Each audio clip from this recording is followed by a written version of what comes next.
তাহলে আপনারা টাকা দেন না গো?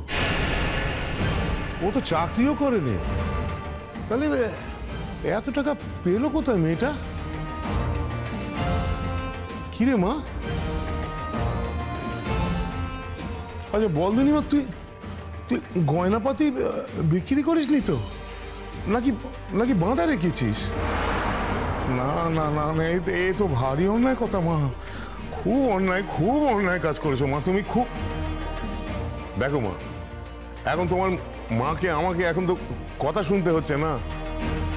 একটা কথা শোনো মা, যতই তুমি সম্পর্ক না রাখো আমাদের সঙ্গে, কিন্তু যখনই কোনো বিপদ আপদ হয়েছে কি তোমার বিচের হয়েছে, তখন তো বাড়ির লোক হিসাবে আমাদেরই থাকতে হয়েছে না?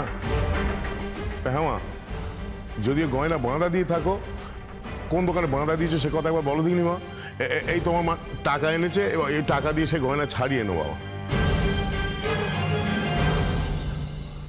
দেখো বাবা জীবন, আমরা কিন্তু আমাদের মেয়েকে ভালো শিক্ষাই দিয়ে গেলাম।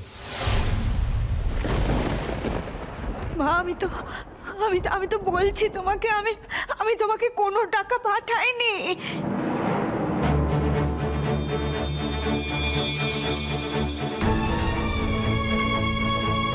না না, আমার মনে হয় কোথাও একটা ভুল হচ্ছে আপনাদের। বলছি ওই মানি রিসিপ্টটা এনেছেন যেটাতে কাকনের নাম ঠিকানা সব লেখা ছিল, ওইটা? না না, সেটা তো আমি আনিনি।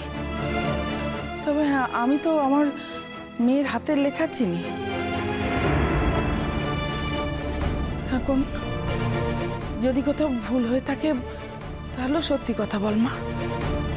বাবা চিরকাল তোকে একটা জিনিস শিখিয়েছে, হাজার কষ্ট হলো সত্যি কথা বলতে হয় মা, তাহলে জীবনের অনেক সমস্যা হালকা হয়ে যায়।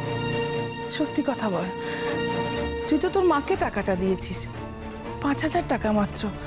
আমি টাকাটা দিয়েও দেবো, তাহলে সত্যি কথা বলতে অসুবিধে কোথায় মা বল?